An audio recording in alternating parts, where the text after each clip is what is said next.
നമസ്കാരം. Stock market എന്ന് കേൾക്കുമ്പോഴേ നമ്മുടെ മനസ്സിലേക്ക് ഓടിവരുന്നതെന്താ?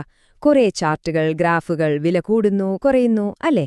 പക്ഷേ ഈ വിലയുടെ ചാഞ്ചാട്ടത്തിനപ്പുറം ആ സ്റ്റോക്കിന് പിന്നിലുള്ള കമ്പനി യഥാർത്ഥത്തിൽ എങ്ങനെയുണ്ട്? അതിന്റെ ആരോഗ്യം, അത് സ്ട്രോങ് ആണോ? ഇതെങ്ങനെ മനസ്സിലാക്കാൻ പറ്റും? അതിനുള്ളൊരു വഴിയാണ് ഫണ്ടമെന്റൽ അനാലിസിസ്. അപ്പോൾ ഇന്ന് നമ്മൾ അതിനെക്കുറിച്ചാണ് സംസാരിക്കാൻ പോകുന്നത്. സ്റ്റോക്ക് മാർക്കറ്റിനെ നമുക്ക് പ്രധാനമായും രണ്ട് രീതിയിൽ സമീപിക്കാം. ഒന്ന്, ആ സ്റ്റോക്കിന്റെ വില മാത്രം നോക്കി തീരുമാനമെടുക്കുന്നവർ. രണ്ട്, ആ സ്റ്റോക്കിന് പിന്നിലുള്ള ബിസിനസ് എന്താണെന്ന് പഠിച്ച് നിക്ഷേപിക്കുന്നവർ. ഈ രണ്ട് വഴികളും തമ്മിലുള്ള പ്രധാന വ്യത്യാസം എന്താണെന്ന് നമുക്കൊന്ന് നോക്കിയാലോ? ടെക്നിക്കൽ അനാലിസിസ് എന്ന് പറയുന്നത് ഒരു സ്റ്റോക്കിന്റെ മോഡ് മനസ്സിലാക്കുന്നത് പോലെയാണ്. അതായത് ചാർട്ടൊക്കെ നോക്കി അടുത്ത മണിക്കൂറിലോ അല്ലെങ്കിൽ അടുത്ത ദിവസമോ വില എങ്ങോട്ട് പോകുമെന്ന് പ്രവചിക്കാൻ ശ്രമിക്കുക. ഇത് കൂടുതലും ഷോർട്ട് ടേം ട്രേഡിംഗിനാണ് ഉപയോഗിക്കുന്നത്. പക്ഷേ ഫണ്ടമെന്റൽ അനാലിസിസ് അങ്ങനെയല്ല. അത് കമ്പനിയുടെ ആരോഗ്യം പരിശോധിക്കുന്നത് പോലെയാണ്. എന്താണ് അവരുടെ ബിസിനസ്, അവരുടെ സാമ്പത്തിക സ്ഥിതി എങ്ങനെ, ഭാവിയിലേക്കുള്ള പ്ലാനുകൾ എന്തൊക്കെയാണ്? ഇങ്ങനെ ആഴത്തിൽ പഠിച്ച് ദീർഘകാലത്തേക്ക് ഒരു കമ്പനിയിൽ പാർട്ട്ണറാകാൻ ആഗ്രഹിക്കുന്നവരാണ് ഫണ്ടമെന്റൽ അനാലിസിസ് ഉപയോഗിക്കുന്നത്. അപ്പോ ഈ ഫണ്ടമെന്റൽ അനാലിസിസിന്റെയൊക്കെ പ്രധാന ലക്ഷ്യമെന്താണ്? ഒറ്റവാക്കിൽ പറഞ്ഞാൽ, ഒരു കമ്പനിയുടെ യഥാർത്ഥ മൂല്യം അഥവാ ഇൻട്രിൻസിക് വാല്യൂ കണ്ടെത്തുക. സംഭവം സിമ്പിളാണ്. നമ്മളൊരു വീട് വാങ്ങാൻ പോകുമ്പോൾ അതിന്റെ സ്ഥാനം, വീടിന്റെ വലിപ്പം, അതിലെ സൗകര്യങ്ങൾ ഇതൊക്കെ നോക്കി ഒരു വില മനസ്സിൽ കണക്കുകൂട്ടില്ലേ? അതുപോലെ തന്നെ ഒരു കമ്പനിയുടെ ആസ്തി, വരുമാനം, ഭാവിയിലെ വളർച്ചാ സാധ്യതകൾ ഇതെല്ലാം വെച്ച് അതിന്റെ ഒരു യഥാർത്ഥ വില നമ്മൾ കണ്ടുപിടിക്കും. എന്നിട്ട് മാർക്കറ്റിലെ വിലയുമായി താരതമ്യം ചെയ്യും. മാർക്കറ്റ് വില ഈ യഥാർത്ഥ വിലയേക്കാൾ കുറവാണെങ്കിൽ അതൊരു നല്ല നിക്ഷേപ അവസരമായിരിക്കാം. അപ്പോ ഒരു കമ്പനിയെ ശരിക്കും മനസ്സിലാക്കണമെങ്കിൽ അതിന്റെ കണക്കുകൾ മാത്രം നോക്കിയാൽ മതിയോ? പോരാ.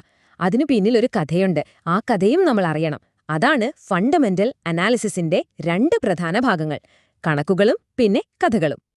ഇതിനെ നമ്മൾക്ക് രണ്ടായി തിരിക്കാം. ഒന്ന്, ക്വാണ്ടിറ്റേറ്റീവ് അനാലിസിസ്. പേര് കേട്ട് പേടിക്കണ്ട, ഇത് വെറും നമ്പറുകളാണ്. അതായത് എത്ര എന്ന ചോദ്യത്തിനുള്ള ഉത്തരം, കമ്പനിയുടെ വരുമാനമെത്ര, ലാഭമെത്ര, കടമെത്ര എന്നൊക്കെയുള്ള കൃത്യമായ കണക്കുകൾ. ഇനി രണ്ടാമത്തേതാണ് ക്വാളിറ്റേറ്റീവ് അനാലിസിസ്. ഇത് ആ കമ്പനിയുടെ കഥയാണ്. എന്തുകൊണ്ട് എന്ന ചോദ്യത്തിനുള്ള ഉത്തരം, അവരുടെ ബിസിനസ് മോഡൽ എന്താണ്, മാനേജ്മെന്റ് മിടുക്കരാണോ, മാർക്കറ്റിൽ അവർക്ക് എന്ത് മേൽക്കൈയുണ്ട്. ഈ കണക്കുകളും കഥയും ഒരുമിച്ച് ചേരുമ്പോഴാണ് നമുക്ക് ആ കമ്പനിയെക്കുറിച്ചുള്ള ഒരു കംപ്ലീറ്റ് പിക്ചർ കിട്ടുന്നത്. ഈ ക്വാണ്ടിറ്റേറ്റീവ് ഘടകങ്ങൾ എന്ന് പറയുമ്പോൾ നമ്മൾ പ്രധാനമായും നോക്കുന്ന ചില കാര്യങ്ങളുണ്ട്. ഉദാഹരണത്തിന് ലാഭശതമാനം, PE അനുപാതം, ഡെറ്റ് ടു എക്വിറ്റി അനുപാതം, ROE, ROCE, ഇങ്ങനെ ഒരുപാട് കാര്യങ്ങളുണ്ട്. ഇതൊക്കെ കമ്പനിയുടെ സാമ്പത്തിക പ്രകടനം അളക്കാനുള്ള ചില ടൂൾസ് ആണെന്ന് വിചാരിച്ചാൽ മതി. ഇനി നമുക്ക് കഥയിലേക്ക് വരാം. അതായത് ക്വാളിറ്റേറ്റീവ് ഘടകങ്ങൾ. ഇവിടെ നമ്മൾ ചോദിക്കേണ്ട ചില ചോദ്യങ്ങളുണ്ട്. എന്താണ് ഈ കമ്പനിയുടെ ബിസിനസ് മോഡൽ?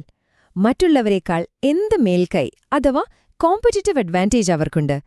അവരെ നയിക്കുന്ന മാനേജ്മെന്റ് എങ്ങനെയുള്ളവരാണ്? അവരുടെ വിഷൻ എന്താണ്? അവരുടെ കസ്റ്റമേഴ്സ് ആരാണ്?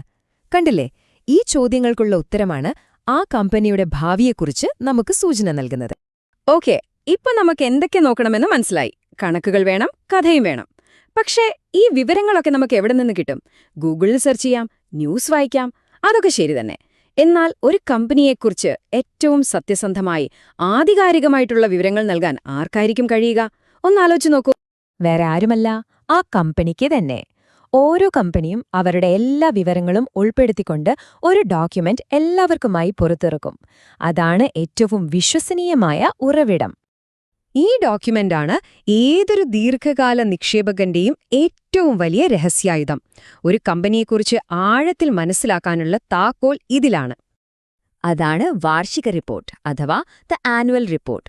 സ്റ്റോക്ക് എക്സ്ചേഞ്ചിൽ ലിസ്റ്റ് ചെയ്തിട്ടുള്ള എല്ലാ പബ്ലിക് ലിമിറ്റഡ് കമ്പനികളും നിയമപരമായി എല്ലാ വർഷവും ഇത് പ്രസിദ്ധീകരിക്കണം. കഴിഞ്ഞ ഒരു വർഷം ആ കമ്പനിയിൽ എന്ത് നടന്നു എന്നതിന്റെ ഒരു കംപ്ലീറ്റ് സമ്മറിയാണിത്. ഈ റിപ്പോർട്ടിൽ എന്തൊക്കെയുണ്ടാകുമെന്നല്ലേ? വെറും കണക്കുകൾ മാത്രമല്ല, കമ്പനിയുടെ ചെയർമാൻ അല്ലെങ്കിൽ MD നിങ്ങളോട് നേരിട്ട് സംസാരിക്കുന്നത് പോലെ ഒരു മെസ്സേജ് ഉണ്ടാകും. കമ്പനിയുടെ ഭാവിയെക്കുറിച്ചുള്ള അവരുടെ കാഴ്ചപ്പാടുകൾ നമുക്കതിൽ നിന്ന് വായിച്ചെടുക്കാം. കഴിഞ്ഞ വർഷത്തെ പ്രകടനം എങ്ങനെയായിരുന്നു, എന്തൊക്കെ ബിസിനസ്സാണ് അവർ ചെയ്യുന്നത്, ഭാവിയിൽ എന്തൊക്കെയാണ് പ്ലാൻ, ഇങ്ങനെ വിശദമായ എല്ലാ കാര്യങ്ങളും ഇതിലുണ്ടാകും. ഒരു നിക്ഷേപകനെ സംബന്ധിച്ച് ഇതൊരു നിധി പോലെയാണ്. ഈ വാർഷിക റിപ്പോർട്ടിന്റെ ഏറ്റവും പ്രധാനപ്പെട്ട ഭാഗം, അതിന്റെ ഹൃദയമെന്ന് തന്നെ പറയാം, അത് 3 ഫിനാൻഷ്യൽ സ്റ്റേറ്റ്മെന്റുകളാണ്. ഇത് ആ കമ്പനിയുടെ ഒരു വർഷത്തെ റിപ്പോർട്ട് കാർഡാണെന്ന് വിചാരിക്കാം. അവയാണ് ഇൻകം സ്റ്റേറ്റ്മെന്റ്, ബാലൻസ് ഷീറ്റ്, പിന്നെ ക്യാഷ് ഫ്ലോ സ്റ്റേറ്റ്മെന്റ്. ഈ മൂന്നെണ്ണം ശരിക്കും മനസ്സിലാക്കിയാൽ തന്നെ കമ്പനിയുടെ സാമ്പത്തിക ആരോഗ്യം ഏകദേശം നമുക്ക് പിടികിട്ടും. അതായത് കമ്പനി ലാഭത്തിലാണോ, അവരുടെ ആസ്തിയും കടവും എത്രയുണ്ട്, ബിസിനസ് നടത്താൻ കയ്യിൽ കാശുണ്ടാവുന്നുണ്ടോ, ഇതൊക്കെ അറിയാൻ ഈ 3 റിപ്പോർട്ടുകൾ നമ്മളെ സഹായിക്കും. അപ്പോ നമുക്ക് ഓരോന്നായി നോക്കാം. ഒന്നാമത്തേത് ഇൻകം സ്റ്റേറ്റ്മെന്റ്. ഇതിന്റെ കണക്ക് വളരെ സിമ്പിളാണ്. വരവ് മൈനസ് ചെലവ് സമം ലാഭം. ഒരു കൊല്ലം കമ്പനിക്ക് ആകെ എത്ര വരുമാനം കിട്ടി, അതിൽ നിന്ന് എല്ലാ ചെലവുകളും കുറച്ചാൽ അവസാനം ലാഭമാണോ നഷ്ടമാണോ എന്ന് കൃത്യമായി കാണിച്ചു തരുന്ന റിപ്പോർട്ടാണിത്. രണ്ടാമത്തേതാണ് ബാലൻസ് ഷീറ്റ്. ഇവിടെ ആസ്തിയും ബാധ്യതയും എപ്പോഴും ഈക്വലായിരിക്കും. അതായത് കമ്പനിക്ക് എന്തൊക്കെ സ്വന്തമായിട്ടുണ്ട്, അതാണ് ആസ്തി. ഈ ആസ്തികൾ വാങ്ങാൻ എവിടെ നിന്നൊക്കെ പണം കിട്ടി, അതാണ് ബാധ്യത. ഈ രണ്ടും എപ്പോഴും ബാലൻസ്ഡ് ആയിരിക്കും. അതുകൊണ്ടാണ് ഇതിനെ ബാലൻസ് ഷീറ്റ് എന്ന് വിളിക്കുന്നത്. ഇത് ഒരു പ്രത്യേക ദിവസത്തെ കമ്പനിയുടെ ഒരു ഫോട്ടോ എടുക്കുന്നത് പോലെയാണ്.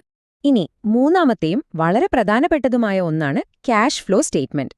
ഒരു കാര്യം ഓർക്കണം, ലാഭം എന്ന് പറയുന്നത് എപ്പോഴും കയ്യിലുള്ള പണമാകണമെന്നില്ല. അത് ചിലപ്പോൾ കടലാസിൽ മാത്രമായിരിക്കും. പക്ഷെ ഒരു ബിസിനസ് മുന്നോട്ട് പോകണമെങ്കിൽ എന്ത് വേണം? കയ്യിൽ കാശ് വേണം. അപ്പോൾ കമ്പനിയിലേക്ക് യഥാർത്ഥത്തിൽ എത്ര പണം വന്നു, എത്ര പണം പുറത്തേക്ക് പോയി എന്ന് കാണിക്കുന്ന സ്റ്റേറ്റ്മെന്റാണിത്. ഒരു കമ്പനിയുടെ ജീവരക്തം എന്ന് വേണമെങ്കിൽ ഇതിനെ പറയാം. ഈ റിപ്പോർട്ടുകളൊക്കെ വായിക്കുമ്പോൾ നമ്മളെ കൺഫ്യൂഷനാക്കുന്ന 2 വാക്കുകളുണ്ട്: ഡിപ്രീസിയേഷനും അമോർട്ടൈസേഷനും. രണ്ടും ഒരേ കാര്യമാണ് ചെയ്യുന്നത്. അതായത് ഒരു ആസ്തിയുടെ മൂല്യത്തിൽ കാലക്രമേണ വരുന്ന കുറവ് രേഖപ്പെടുത്തുക. പക്ഷെ ഒരു ചെറിയ വ്യത്യാസമുണ്ട്. മെഷീനുകൾ, ബിൽഡിംഗ് പോലുള്ള തൊടാൻ പറ്റുന്ന ആസ്തികളുടെ മൂല്യം കുറയുമ്പോൾ നമ്മൾ ഡിപ്രീസിയേഷൻ എന്ന് പറയും.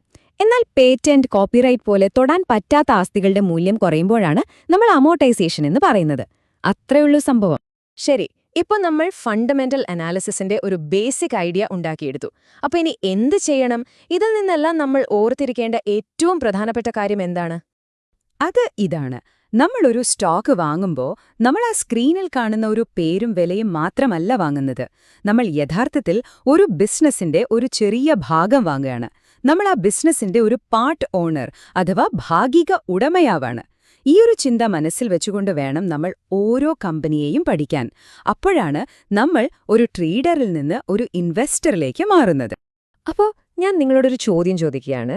അടുത്തതായി നിങ്ങൾ ഏത് കമ്പനിയുടെ വാർഷിക റിപ്പോർട്ടാണ് വായിക്കാൻ പോകുന്നത്? നിങ്ങൾക്ക് താല്പര്യമുള്ള ഏതെങ്കിലും ഒരു കമ്പനി എടുക്കുക. അവരുടെ വെബ്സൈറ്റിൽ കയറി ഇൻവെസ്റ്റർ റിലേഷൻസ് എന്നൊരു സെക്ഷൻ കാണും. അവിടെ നിന്ന് അവരുടെ ലേറ്റസ്റ്റ് ആനുവൽ റിപ്പോർട്ട് ഡൗൺലോഡ് ചെയ്ത് ഒന്ന് ഓടിച്ചു നോക്കുക. അത് തന്നെയാണ് ഈ യാത്രയിലെ നിങ്ങളുടെ ആദ്യത്തെ സ്റ്റെപ്പ്. അപ്പോൾ ഫണ്ടമെന്റൽ അനാലിസിസിനെക്കുറിച്ചുള്ള കൂടുതൽ കാര്യങ്ങളുമായി നമുക്ക് അടുത്ത തവണ കാണാം.